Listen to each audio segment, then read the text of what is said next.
What up, everybody? I'm your host, JP. This is my co-host, Josh. Hey, everyone. And welcome back to another episode of the FilmBros podcast.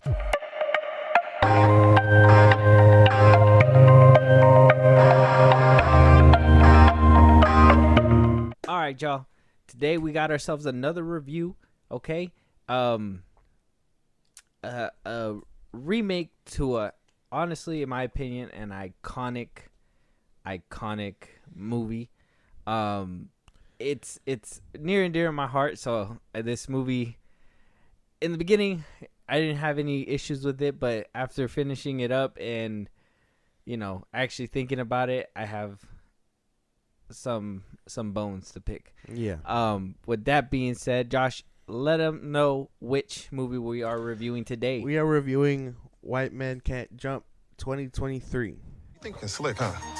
You're showing up to court dressed like a dumbass, acting like you can't hoop. You assumed I couldn't hoop because I'm white, which is incredibly outdated. No, I assumed you couldn't hoop because you were dressed like a white girl at Whole Foods. Every hooper I know is entering that big-ass tournament. With a winner, get $500,000. I just need somebody who can play so I can make some money. You're joking, right? $500,000 for one day of hoop. We can hustle a few games together to get the money for the entry fee. I'll find some marks. Those short shorts look incredible on you. Throw them off their game. You have an OnlyFans? And we'll clean up. I don't know how much you talking trash lady today, but good work. Thank you. You could talk way more trash out there. You have so much material I can't even touch. Like what? Never mind. Oh, tell us. Where the love go? Okay, so Josh, I love doing these talks with you, these remake talks, because I feel like, because the original White Man Can't Jump came out in 1992. Okay, had Woody Harrelson, Wesley Snipes, Gloria Perez. Yeah. And I grew up with that movie, right? So technically, this 2023 version would be yours. This is yeah, my generation. And I don't know how often or how many times you've seen the original, and if you're able to compare it fresh in your mind. But like for me, I'm able to like do that. And after during the movie, I was doing it, but I was like, it's too distracting. I gotta focus on the movie. Yeah. So after the movie, I kind of was thinking about it, and I was like, man, there's so many comparisons. I'm gonna also critique this on its own merit because it is its own film. But it's gonna be hard because it is a remake. Yeah, and the original's kind of a classic. Yeah, and so how does it, like, before we jump into the actual review, like, watching this movie, how fresh in your mind is that 1992 version? I remember it. I remember really well. Like it's one of my favorite basketball movies too. Like like if off top rip, it's like that one, and then it's Coach Carter. The rest trickle down. But like this, I remember it very nicely. That's why when we tried watching it the first time, I was just like, the beginning is nothing like. Well, okay, I know you're not supposed to critique it like this, but there's a clear difference between the original and the remake is what I'm trying to say. Not just by scenes, because I know things are different there, but like the circumstances are different. I think with the original, it's still very clear in my mind. That's what I'm trying to say. Yeah. So that's why even when I was watching, I'm like, this is hard to think about without bringing up the OG. Mm-hmm. Yeah, and it was pretty tough. I think the first time we watched it, I was just more in that zone where trying to focus on it by itself kind of thing, and that's why like I wasn't on that same wavelength as you. Even during this whole time, I had to sit down and rewatch it, and I was watching it, and I was like still on that same wavelength because I felt like it was too distracting to go and nitpick and do all that stuff and try to compare and contrast, and I felt like it doesn't give it a fair shake, if that makes sense. So, but either which way, here we go, jumping into White Man Can Jump 2023 edition. So we got for the cast, or actually the director, we got Calmatic. He only has only done a couple movies. So he's done House Party. I don't know if you've seen that one. The recent one? Yeah, the recent one. No.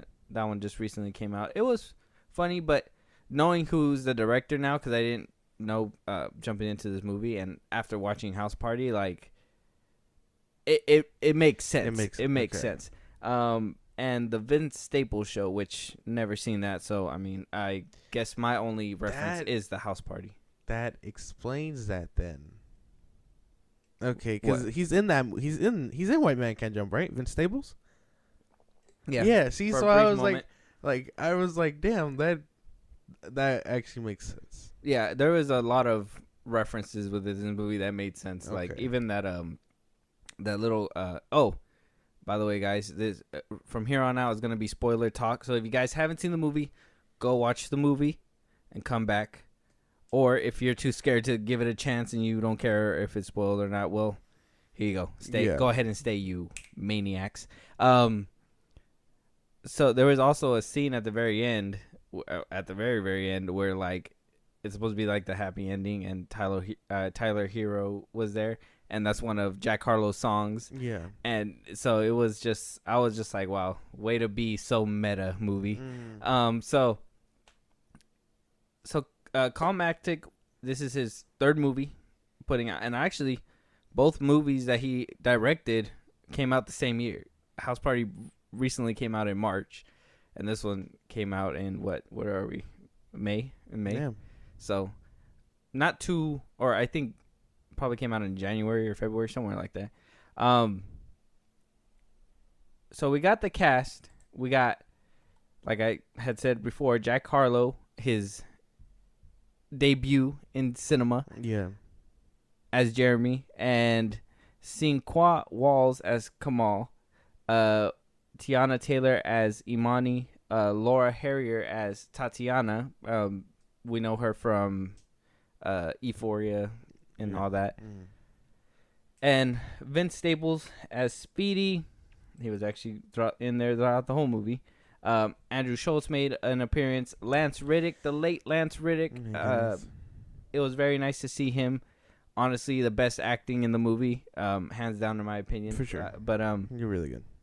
We got a couple surprise cameo. Blake Griffin was there. A few more little funny.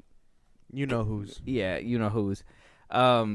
So, Josh, before we jump into the review, though, do you want to give us a brief synopsis of what the movie basically entailed? Similar to the OG.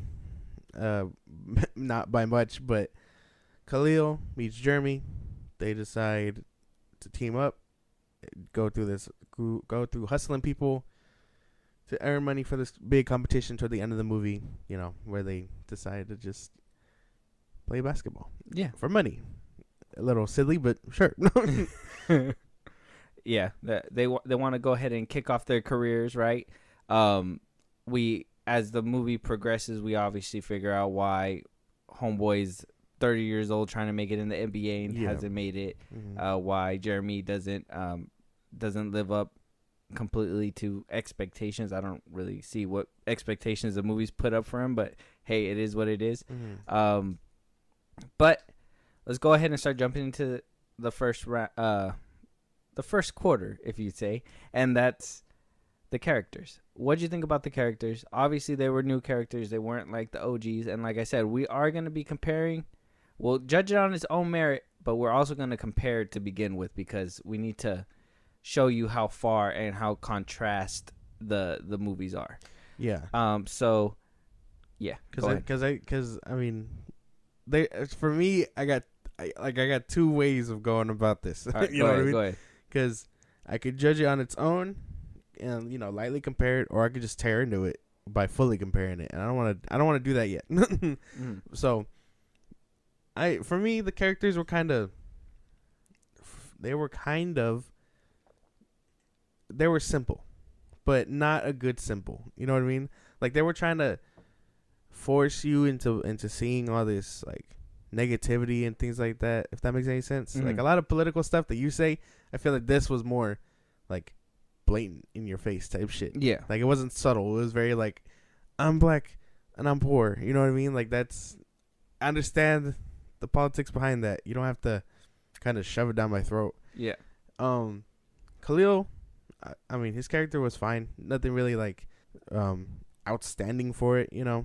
I don't know. Has he been in other things? Kamal? Sinqua Walls? Yeah, he was in House Party. I didn't watch that one. Nanny, Resort to Love, Alice, Shark Night, Otherhood. Yeah, no, I've never. Yeah, seen. not a lot of Okay. movies. I know that he made a couple appearances, and that little he does a lot of cameos and a lot of TV, if that makes sense, and he does a lot of cameos within like what is it called, like all African American cast movies and stuff like that. So there was that one little fake as Dwayne Wade comment. I'm like, they use that in every movie that he's in because he looks like a knockoff Dwayne Wade. Oh, there you go. So, Kamal was fine. Nothing really spectacular about his character. Very generic. And then Jeremy, Jack Harlow's character, also very basic, but in the sense of like, I understand the movie's kind of playing on stereotypes, but I feel like there could have been more to their characters, if that makes any sense. And then when they try to do more, I find it annoying. You know what I mean? I'll get more on that later, but I feel like the characters were just kind of The characters for me didn't really mesh well with each other. Like Jack Harlow, I felt like he was trying to act like Woody Harrelson too much. I don't know if you noticed in the way that he spoke, but I feel like he was doing his best impression as well as trying to act, cool and stuff like that. Or like, laid back, chill, whatever, like therapy wise. And it didn't really hit. He tried to do a copycat, in my opinion. I don't know if you noticed that, but for me watching it, it really seemed like he was trying to ride that train for a while. Him and Kamal Allen's chemistry wasn't really there. It seemed like when they would try to have actual moments where they try to talk, it was always broken with that where, white, black, even though they said like, hey, we're not going to talk about it. Yeah. They continued to, they brought it up throughout the whole film. And I understand that kind of banter because I always say those kind of jokes never would make it in these kinds of movies and stuff like that. And that's exactly the thing, because if you've seen the jokes that they made back in the day when they would poke at that, that fun, it would be more, I guess you can say more fluid. It felt like you weren't walking on eggshells and playing it safe. It's not as watered down. Okay, it wasn't as watered down as it is now, basically. Yeah, exactly. So even then, that kind of hurt the movie for me a lot. I did not like Lauren Harrier's Tatiana either. I know she's a good actress. I think she was honestly one of the better actresses, but that relationship between her and Harlow didn't really mix either. I didn't feel any connection. Not like how, the OG with Rosie Perez and Woody Harrelson. Yeah. Harrelson.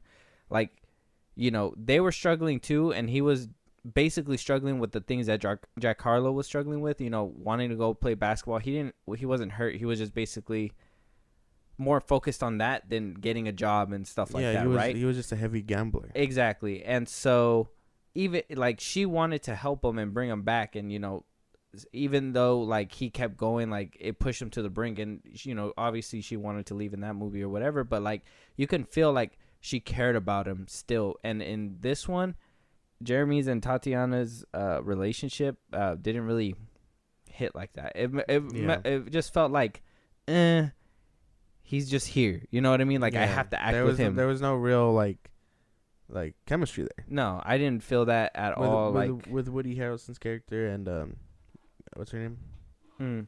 They were just, it felt genuine. Yeah. You know what I mean? Like yeah, they're in the shit, but they're in the shit together. Exactly. You know what I mean? And this one didn't feel that way at all. Yeah, it felt like, again, like we understand the premise of her character in this one is that she still wants to leave, but it's not so much that Jeremy's character's dragging her down. You know what I mean? Yeah. Well, yeah, it didn't feel like that, huh? Because she had her own thing going on. Yeah. She could have been like halfway through the movie. She just decides I'm gonna go travel. And then she does. Exactly. I was more like, I was sitting there like, okay, like when she was like, I'm gonna leave, I was like, Harlow, why are you mad? Why? Because she's leaving?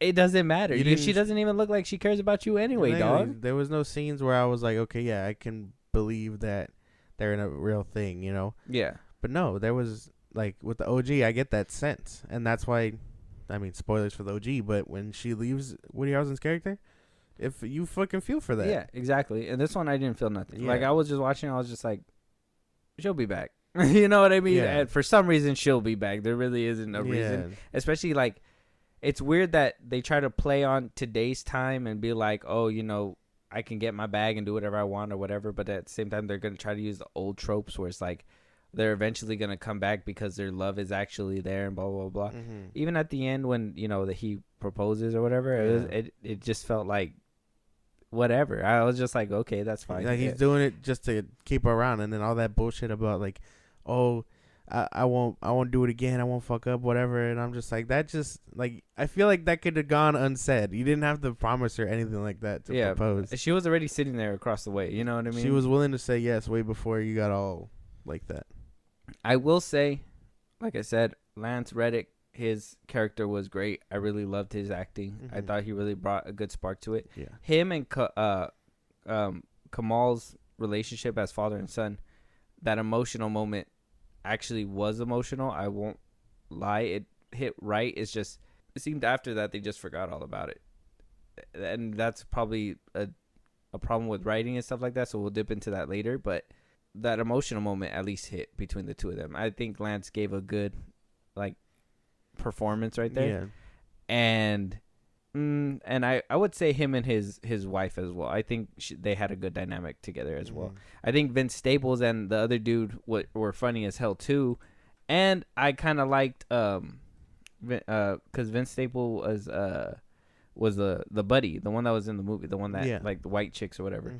And Miles Bullock was Renzo, and I thought they were hilarious every single time I seen them. I thought they were funny as hell. And then somebody that I thought was hilarious and was kind of making this movie, I kid you not, maybe the first, and I think that's why I was like, when we first watched it, after I think the first 28 minutes were really funny to me, and that's what it kind of drew me in, like, oh, you know, I think this is going to be good. Like 25 to 28 minutes, I was like, oh, this is going to be really good. And then after that kind of drops off. But somebody who kind of made it bearable was Andrew Scholes. Like, he was there for only a brief amount of time, and I thought he was going to, like, be a reoccurring, like, let's, you know, wash down this, you know, serious moment with a little piece of humor or something like that. And they didn't utilize him. They just threw him away. Like, and that's a problem for me, because they also, with his character, in my opinion, kind of threw away Jack Harlow's character too. Because in the original, it was about Woody Harrelson's character and Wesley Snipes' character basically trying to figure it out in this world. And in this one, it felt like, in the beginning, it felt like he was a part of it. And then towards the end, they kind of threw him to the side, you know what I mean, in favor of Kamal's character, you know what I mean, which makes sense because he's the better actor, but at the same time, don't make it so apparent, in my opinion. But it's funny you mentioned, like, I know we were moving on, but when you mentioned Andrew Schultz, and I don't know what it is, but his vibe and his presence, you'll probably go ahead for saying it, but he gives me Pete Davidson vibes. Like, I don't even like I kind of find him annoying, you know what I mean? Like, he shows up in things that I feel he has no business showing up in, says a quirky one-liner, and then, you know, like in this movie, they kind of throw him away. Like, towards the end when he's like, oh, yeah, he just has a really bad temper, and he kicks the ball. I'm like, who? This movie could have been done 5 minutes ago. You don't have to show me this fucking guy. You know what I mean? Like, there's no reason for that. He just gives me Pete Davidson vibes. And you know what? I can't disagree, but I like him as a comedian, and as a, like, I watch him heavy, so I gotta say, like, he's a joy to always see. But I can see what you're saying, and I can agree with you on that part. Damn, Andrew, why'd you do this to me, man? Now I can never unsee it. I don't know. That's just what it is. I don't know. I love you. And, like, another character that I think was kind of funny, or the one that I found more hilarious, was the dude that played Lamar in GTA 5 was in there. Right? Oh yeah, yeah. Wasn't that not him when he was like, oh, you know, I'm gonna go around and I'm gonna get right with my game and whatnot. Yeah, that's him. Yeah. He's like, y'all fucking up the gentrification of the area. Yeah. Like, he was towards the end. He was like my favorite part. I was like, damn, I wish we could have seen more of him. That's the thing, is that the only consistent, like, comic relief or, like, comedians that they kept were Speedy and Renzo, which they were funny, and I think they were, especially Renzo. I thought he was hilarious, but they brought in all these other little like cameos and stuff, and they just didn't ride with the ones that were like funnier, if that makes sense. You know what I mean? Like Andrew Schultz, I give it to him. Like the scene that he did was funny, but there was funnier scenes towards the end that I would have been like, well, you could have replaced him with that right there, and it wouldn't have made a big deal to me. You know, probably would have kept me a little bit more interested. But yeah, I mean, what do you think off the things I said? Love interest, all that stuff. I mean, do you agree, disagree? Yeah, for sure. I think Jack Harlow and what's her name's character don't vibe too well. For half the time, I was like, they were making it a big deal that he lied to her. You know what I mean? But I'm just like, why? What is the what's the difference between? Well, okay, because in the '90s case, he's supposed to be out there looking for a job and stuff. So I can understand the secrecy behind basketball, but he was a gambler. It's not so much that it was basketball; it was that he gambled.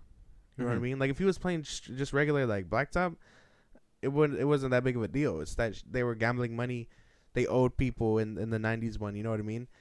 And this one, it feels like he's struggling just to struggle. You know what I mean?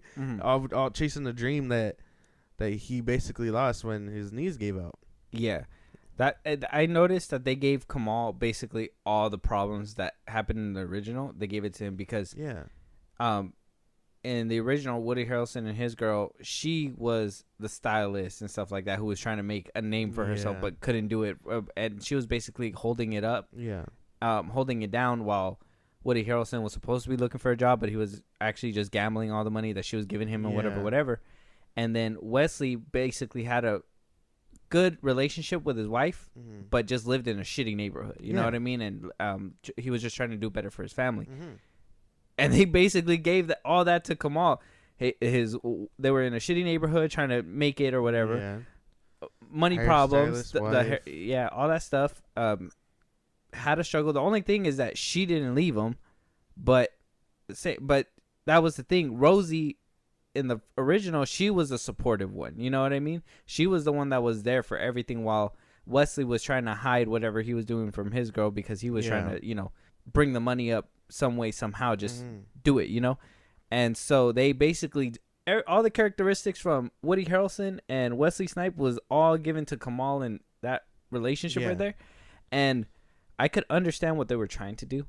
Maybe they were like, oh, if we just focus on one person struggling with all this, it'll hit a little bit harder. But honestly, it just felt like a lot. I was like, man, this dude's life is shit. Why is he playing basketball? Dude, you should really be trying to work at your job and maybe get a second one at this point, because modern days don't play that. Yeah, no. It was weird because all it felt for Jack Hollow's character was that he was white. So on the court, he'll look funny, you know what I mean? And that like he'll be judged and whatnot because they're playing in like, watts and whatnot. And secondly, his knees. They made it a big deal about his knees, and I was like, well, half the time he's playing fine anyway. I was about to say, this boy was fine throughout the whole movie. In the beginning, he hurt his leg, right? When he did that one layup. But then the rest of the movie, he was playing fine. Yeah. And then at the very end, at the crucial part of the moment, it fucks up again. Yeah. So, inconsistent. That was that was my big thing. Cause I was like, damn, like this, like his knees are supposed to be in pain, and then when he's when he's I guess high off the game or whatever, he's just like, oh man, like my body's on fire, like I feel real good. But I'm like, dog, there's a bunch of times where I think you should have been fucking hurt. You know what I mean? Yeah. Like after he delivered the fucking dunk at the end, I was like, that the fall should have hurt his fucking knees or something. Like there's no fucking way he gets a layup, snaps his leg, and then that's when it's over for him. Yeah, very inconsistent. Like if they would have played it a little bit better and like they said, just have him. Like I understand playing defense and stuff, but he's not gonna be that good. Have him pick his spot and then team play from there and then shoot him the rock so he can have that angle and just like they said he does. He plays angles. He could just fucking go at it. Yeah, but that's not what happened. I thought that was going to be the dynamic. Like he was going to run around, be able to run around the court or whatever and basically take the 3-point shots or whatever.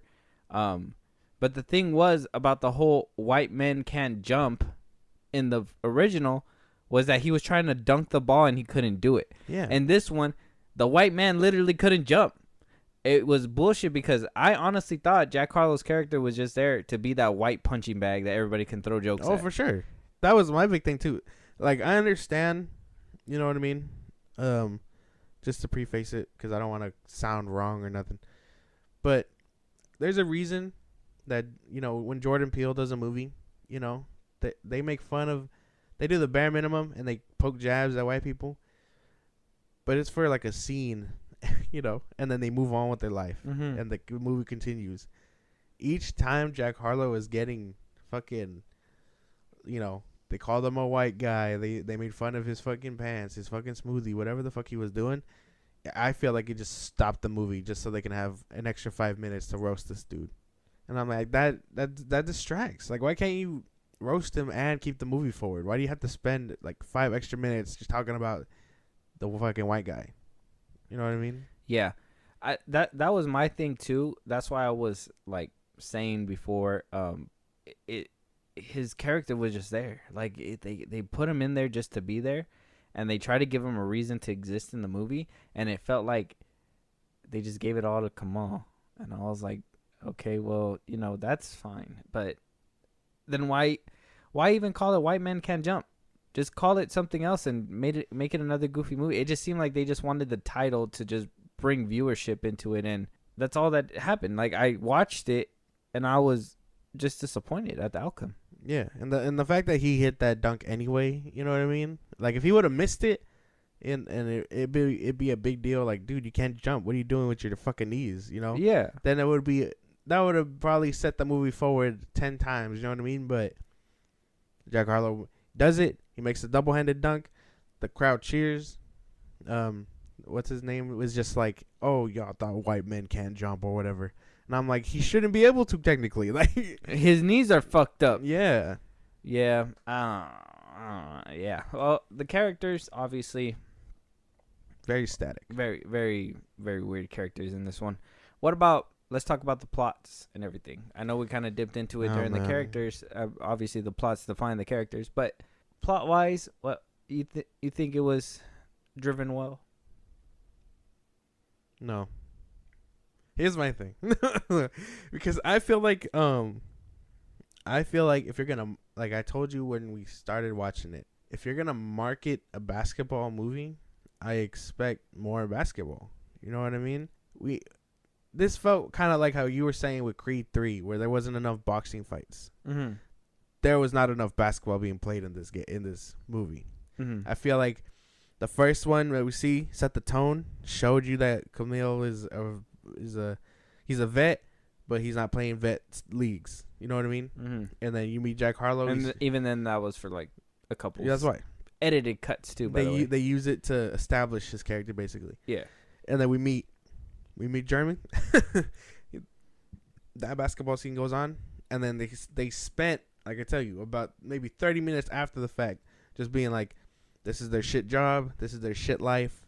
You know, why do they need a hustle? We find out why they need to hustle. When it came to the old one, there was still basketball involved throughout, you know, telling us all that other information. Like, we know Gloria was trying to make it out. We know they owed money to people. Wesley Snipes' character in the OG is a mystery. It's not till we find out that he basically played Woody Harrelson's character when we find out, oh, he has a good life. He just lives in a shit neighborhood and he's trying to get out. Yeah. That is fine. You know what I mean? Like, but the whole premise was that they played basketball throughout that whole movie until, you know, the end when they're like, oh, we got to go explore Gloria at the game show she's on, mm-hmm. which is what, Jeopardy, Price is Right, whatever the fuck it was. Yeah. But that's what I'm saying. Like, it was a simple plot there, but it involved basketball. Like, if you showed me a trailer for a basketball movie, I expect basketball. You know? Yeah. That was just one of my big things amongst a bunch of other things where I was like, this is very distracting because all the time that I feel like they could be setting up their characters, they could also be playing basketball. Yeah. Like, that scene that pissed me off the most was, I think we saw it together, where like he was fucking, he's like, oh, I challenge you or whatever. That knee scene, basically. That whole scene where he's like, I challenge you. And then he's like, ah, shit, I gotta go move my car. and then he moves his fucking car. It's like a 5-minute gag, and then he comes back, shoots one shot, fucks up his knee, and then it's over. I'm like, dog, they just should have been more basketball. That's one of my big things. Yeah, and when you first said that, when we first watched it too, or like watched the beginning, I didn't really agree because they did show the basketball, but then as like time went on and I actually watched it fully, yeah, there wasn't enough basketball in this one. Way too much like they put basketball in there, but they did like a montage too, which was like bullshit, and they added comedy in there, which they kind of did a remake of what happened in the OG, but instead with a flamethrower at one point, and I was just like, it was a funny gag, but that could have been the time where you showed the basketball skills, you know what I mean? And they barely showed anything. They showed a couple here and there. They showed basically Jack Harlow finessing people, or basically making jokes to people. Yeah. And then basketball for like 2 seconds, and then boom, something else happens, and then a different game or whatever. You never actually saw a full game until the very end and the beginning, basically. Yeah. And it was just like, well, damn, like, I thought we were gonna get some intensity, show what kind of skills we got. Yeah, they showcased it a little bit. You were able to learn a little bit from why they weren't really playing so much, but it was kind of like, I mean, Jack Harlow actually played a lot more than what he was supposed to, in my opinion. But yeah, when they needed him to, and then when the plot required him to have a problem, they were just like, well, here you go. You know what I mean? Like, if it was as consistent to where it stopped him from playing the fucking league, I'm sure the NBA could have pumped a quarter out of that man before they decided, oh shit, let's rest his knees, Yeah. But anyway, because I mean, I could keep going, but it's just like, I feel like I got my point across. There was not enough basketball. The plots were kind of, the plot was trying to be simple but complicated all at once, and you're just like, boy, pick a struggle. You know what I mean? Yeah, like the plot was overstuffed for sure. Yeah. And I think it was mostly overstuffed with a lot of political things, which was weird because they're just trying to make it into ends meet, you know what I mean, and try to push on. But it was very like in your face kind of stuff, and I was just like, well, dude, like, here's the thing: you have a job, but you're just not happy with it, which is fine. I get it. People aren't happy with their jobs, but you're telling me that your girl's making all this money and you're pissing it away because you get angry. You know what I mean? Like, that's your big problem. You have anger issues. You know what I'm saying? Like, I was like, that's, it is what it is. He manages it a little bit or whatever, but it was kind of like we could have done with that. They could have had more hard hitting. Like, they could have played on that whole thing with his dad more, if that makes sense. You know what I mean? Yeah. They could have played on that more, but they wanted to, make issues in the house. They wanted to do this with Jack Harlow, which was unnecessary to begin with, because honestly, even that fight where they kind of just stopped talking to each other just seemed forced. I was like, why? You guys were just fine a second ago. Yeah. You know what I mean? Like, I don't know. He wasn't even an alcoholic throughout the whole movie.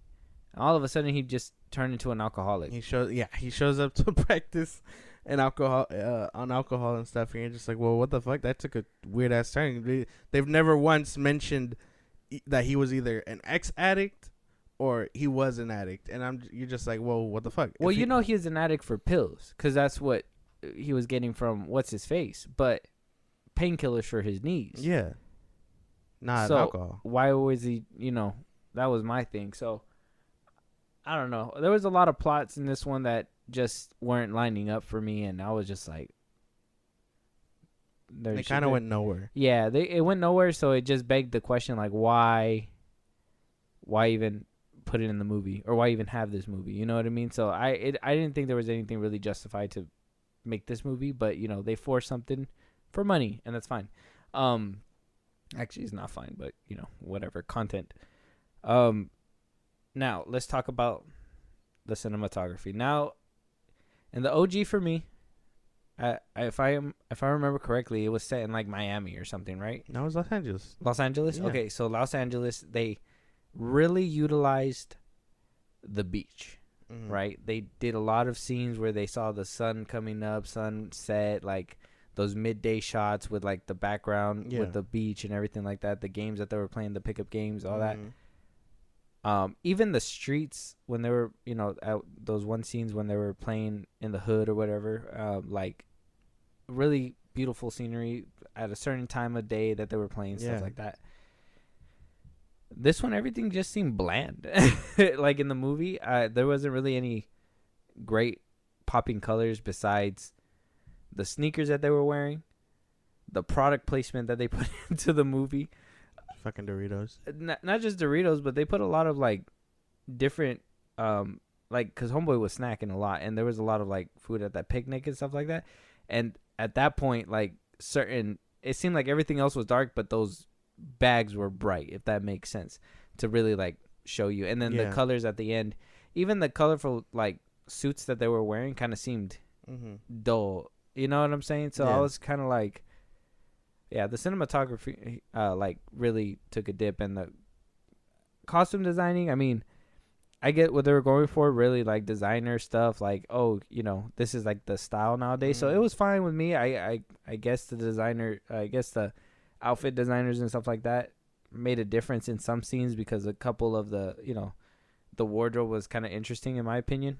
That's just, you know, sometimes if the costume can get my attention, I can give it a little bit of a watch.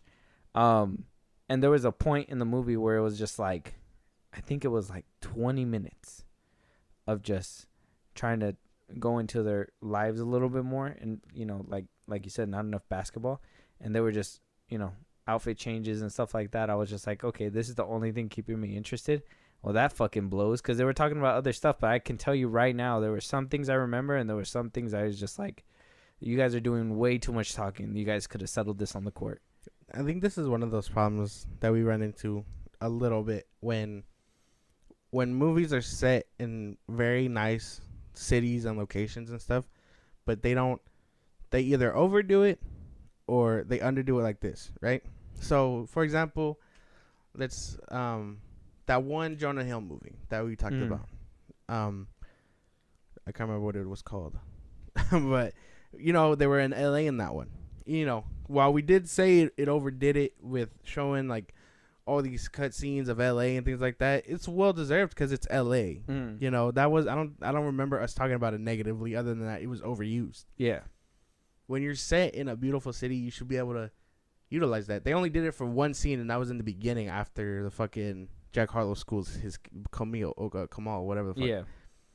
And that's the only thing we see. That was one of my big things. I was like, why are they inside? Why aren't they at the beach balling up like they're supposed to? And then they go to Watts, and you're like, oh, they're outside for this one basketball scene that we don't see fully because they piss off the dude. Yeah. You're just like, that's a waste. That's such a waste.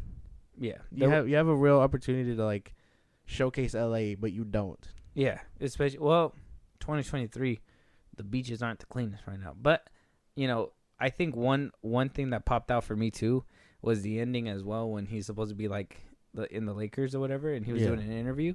I was like, man, you could tell that shit's green screen. If you guys are already recording in LA, why can't you just be like, hey, yo, let me just go down to Staples Center real quick, shoot this quick scene and walk out? You know what I mean? Yeah.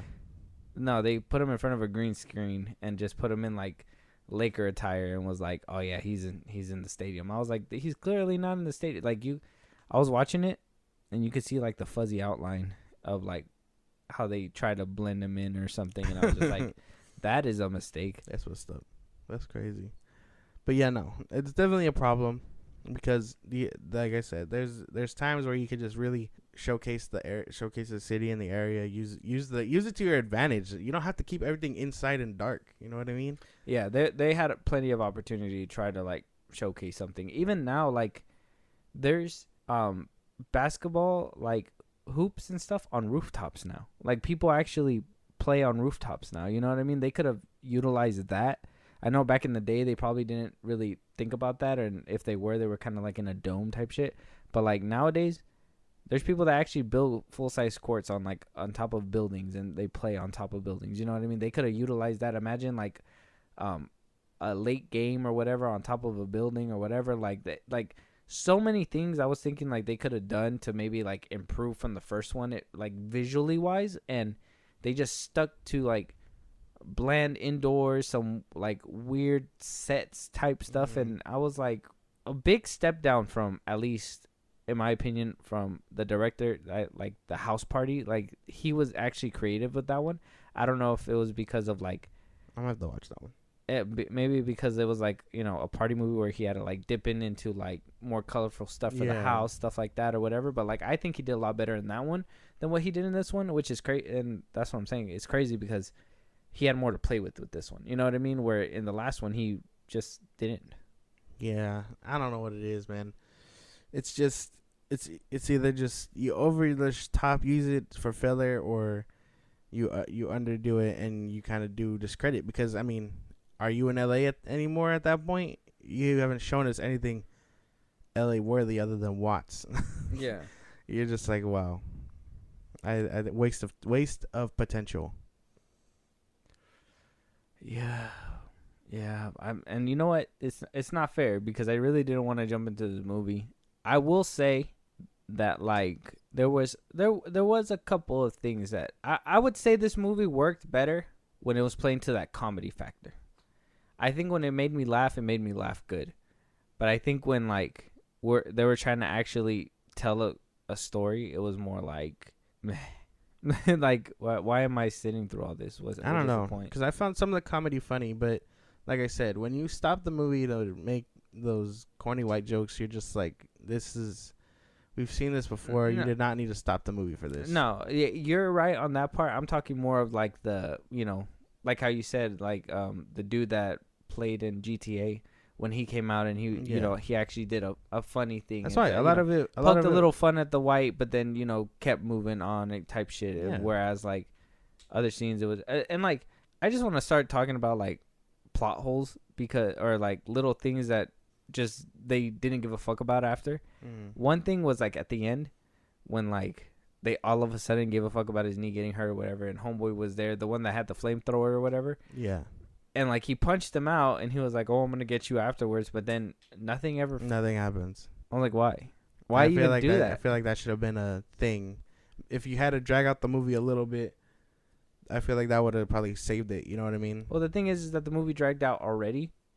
Like in that middle section where I told you, like that 20-minute section, 20 minutes, like after, I think it was like 30 to maybe like 50, where like it was just talking and just whatever happening. I was like, you could have teed up something where they worked together at the end and build a friendship. The most they did was just hustle a few people and then not be friends anymore. And then he plays Ed Sheeran and it's like, we're buddies again. You know what I mean? That threw me off too. I was like, don't tell me he's really about to like play Ed Sheeran to get this man's attention. I was like, damn. And then I noticed that's little movie magic, because if you're really playing music like that out of a car, the boom mic probably would have picked up the music way before they picked up the voices. So that music was probably edited in, if you just want to think about that. But yeah, you could tell because of the bass and everything in the car. It sounded like they actually recorded it in a car and then put it over. Yeah. And no, their friendship wasn't organic. And I know Wesley and Harrison's character didn't really have, and the OG didn't. It wasn't a real friendship. They were business partners, like they say. You know what I mean? And then, you know, by the end of it, he kind of leaves them alone. Was this scene even in the movie? Wasn't that? No, because they brought a car everywhere, and they take the train for. This scene was in the trailer when they're like walking down those steps, and that's what kind of drew me in, was the whole color. I was like, oh, they're really gonna show a side of like, you know, LA that, you know, people don't really see and stuff, and they're gonna hoop in that side, that like, you know, be innovative. And that I didn't even remember seeing that in the movie at all. No, I'm telling you, no. What would be the point of taking the train everywhere if he had a car? Another thing that happened that I was like, why would it just reminded me because of the jug. I was like, my man's just schooled you for $300. You guys were mad at each other, and all of a sudden he leaves his water bottle. Like, okay, they just played. He leaves in a dash, kind of like Cinderella losing her shoe. Yeah. And the prince coming out to be like, hey, go back or whatever. Why the fuck did they do that in this movie? That's exactly what they did. I was like, who gives a shit? He just finessed you for $300. If I would have seen that water bottle, I would have kicked that shit and put it in the trash. He's supposed to be this tough guy, but he gives you your water bottle back, or actually doesn't just give it back to you by calling you or something and you show up. He went to look for you, actually did research to find you type shit. It's crazy what you can do with the internet. No, but yeah, no, I understand what you're saying. Is that like a PSA? Like, be careful what you do on It the wasn't. internet? It just wasn't like very organic. It felt like things just had to happen for the next thing to happen, which is a very big problem. Like it doesn't sit very well when at the end of the movie you're like, what the fuck?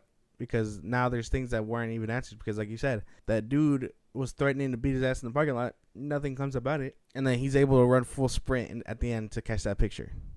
Wasn't his knee just fucked up not long ago? Uh-huh. Right. He couldn't even play a second ago. Yeah. Yeah, man. There was a few hiccups with this movie. I can sit here all day and tear into it if I wanted to. Yeah. But it's unfortunate. Yeah, honestly, because I was like, okay, Jack Harlow's first role, I was like, somebody seen his acting chops and thought, hey, there is something there. Mm-hmm. Which, I won't lie.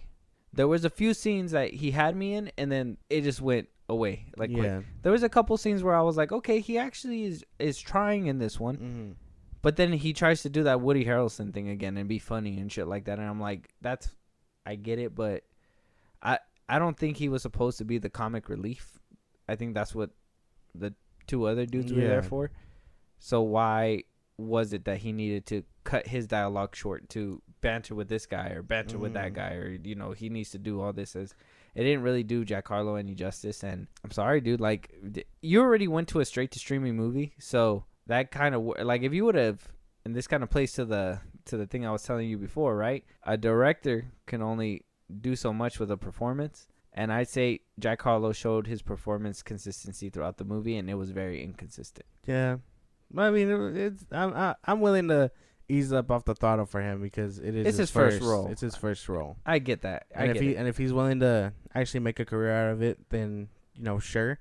But yeah, a straight to streaming movie isn't the first step to take. But maybe it's a director's choice because he's not really known. No one's probably ever gonna see this movie.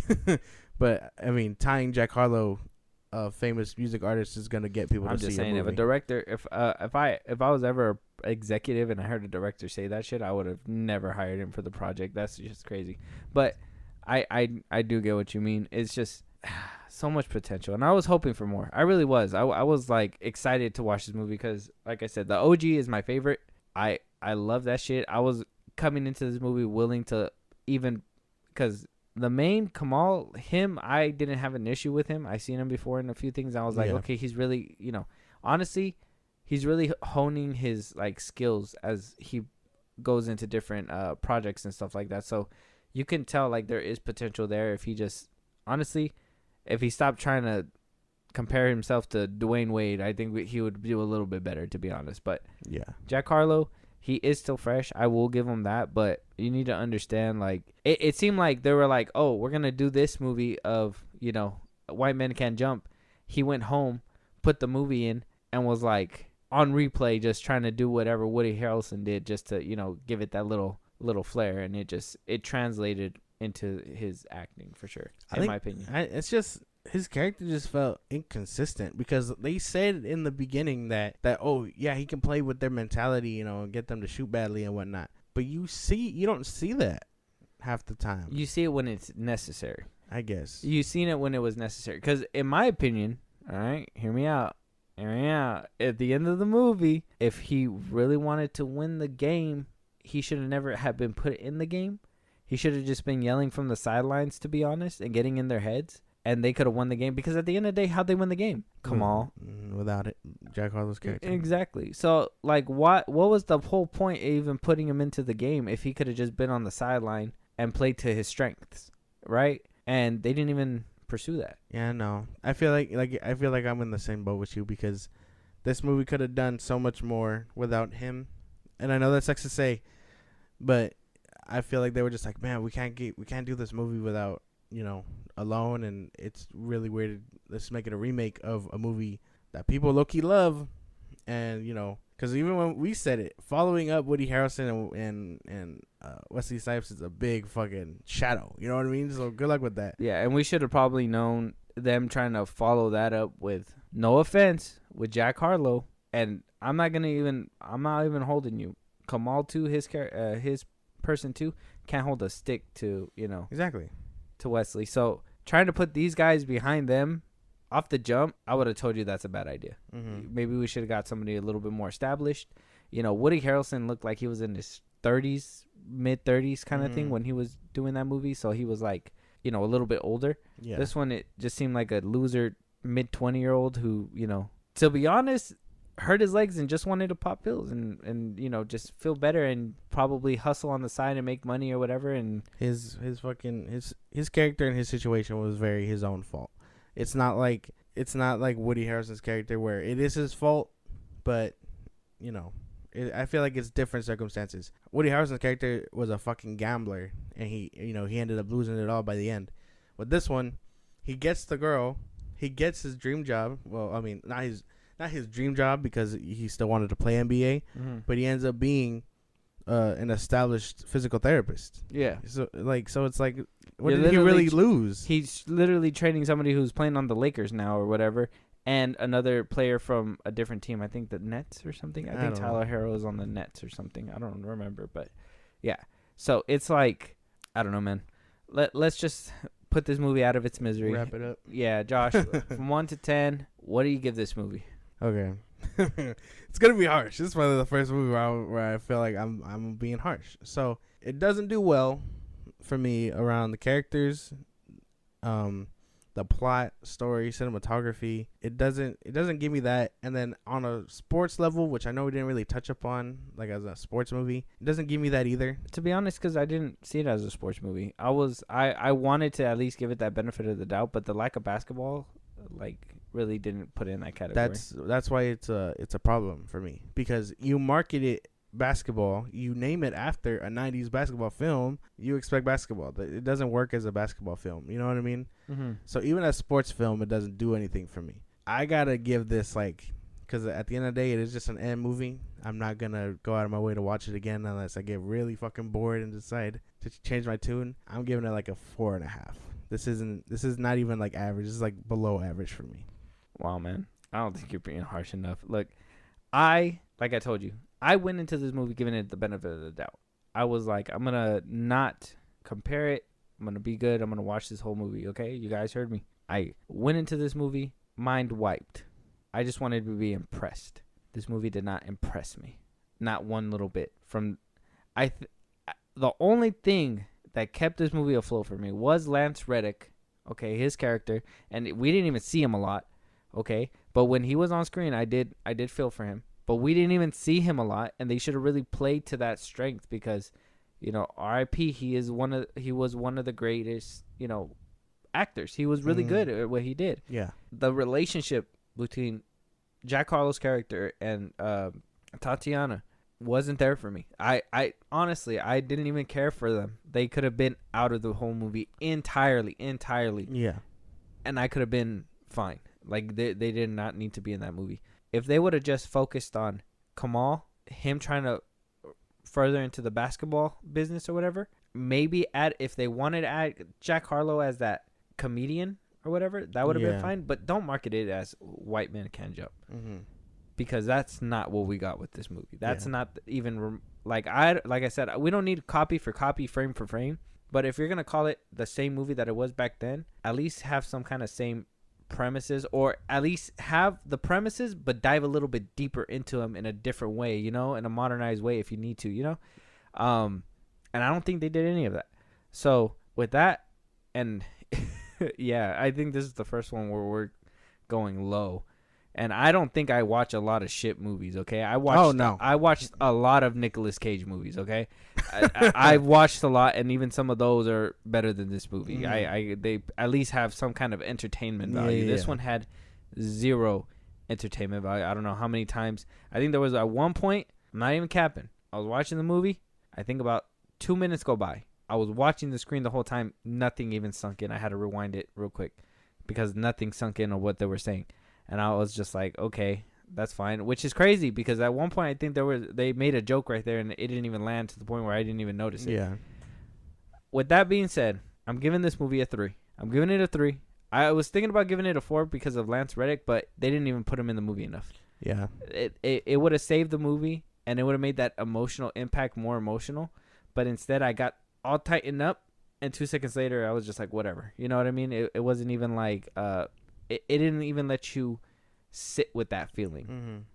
For me to even feel like, oh yeah, this hit really hard. You know what I mean? Because right after that, he goes out, he talks to the comedic relief, and he's like, man, like, and then he asks about the basketball tournament, and then boom, they have the money for it all of a sudden. Oh yeah, speaking about that too, his girl over here complaining about money and everything like that, you know, the salon and stuff, and you know, next thing you know, they're over here worried about how they're gonna get in the competition. All of a sudden, she doesn't have it all. So I give him points for at least shying away from that. But all of a sudden, she got the money to put up for the competition and stuff like that. Right. 5 Gs. But we're worried about him. You know what I mean? Y'all were struggling for a cool minute. Like, I don't know. And I understand she's saving it for her salon or whatever. Maybe she didn't want to tell him. But y'all are married and you over here putting it all on him. But you got 5 bands in the safe and you're not even going to at least say one time throughout the movie like, hey, I do have this 5,000, but we're saving it. We're not supposed to touch it. You know what I mean? If they would have made it like that, like made it a point to him to be like, okay, well, she has $5,000. I want to be a man. I'm not going to touch that money, whatever. I'm going to put myself through hell to make it for them or whatever. That would have played a lot harder than her just walking up and being like, hey, they got these 5,000 here still in my pocket.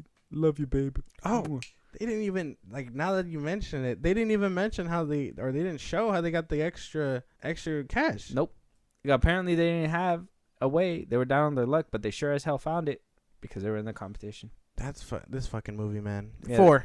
I change it. 4. Fuck this. You guys will never see this shit again. I've come to my realization. 4. Fuck the 5. This is just go see it for yourself, because at least if you haven't seen the OG, you can try and appreciate it a little bit more, but the OG is significantly better. And just to close this out, you know, we're on a different path, right? You gave it a point higher. What gives it that extra point from where I'm at, out of curiosity? Just because it's not the worst movie I've seen. That's it.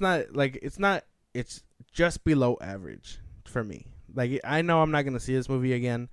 Like, this is just going to, like, but it's not the worst movie I've seen. You know what I mean? Like, it's just there's nothing. What I've said bad about it stops it from going higher. That's it. That's just. I get you. Okay. Yeah. I think what dropped it, because I thought it was going to be a 4.2 for me. I was like, I think the middle of the movie, I was like, I think I see where Joshua said when he said it was average. I was like, it's at like a 5. And then as it progressed, it went to a 4. And then it just hit a 3 for me, because basically what you said was, it didn't even qualify as a basketball movie for me. Yeah. You know what I mean? And if it would at least qualified and gave me some good entertainment when it came to the basketball aspect, I would at least give it a 4. Yeah. But it couldn't do that. So I was like, I really got to unfortunately drop you down. But even, like I said, it's not the worst movie, but I have seen better Nicolas Cage movies. And I'll just leave it at that, because if you guys seen some of Nicolas Cage's movies, he just be doing anything. Yeah, sometimes. But yeah, with that being said, that's our review for White Man Can't Jump. If there's anything that we probably forgot to mention, anything that you guys thought about the movie that maybe you guys saw, we missed, whatever, maybe we didn't talk about it here, any topics that we should talk about, any movies that we should be reviewing, if you want to support us in a big way, Josh, let them know where they can let us know. If you want to hit us up anywhere, Twitter, TikTok, and Instagram at FilmBros Podcast. We post when new episodes are up. You can engage with us there. Hell, you could let us know about a real sports movie you want us to review. Jesus. If you want to listen to us on the go, Spotify and Apple Podcasts, or anywhere you get your podcasts. We're on a couple more sites, so go ahead and check us out at FilmBros Podcast. If you want to support us, Buzzsprout, all the links are in our bios and our social medias that I just listed. You can go ahead and subscribe. It'll really help us out. Continue to pump out this show in great quality for you guys. And then when it's all said and done, subscribe to our YouTube at FilmBros Podcast. Yes, because now YouTube Music has podcasts on there. We will be uploading our podcast there, so you guys can now check us out on YouTube Podcasts. And with that being said, we'll talk to you guys on the next one. Talk to you guys there.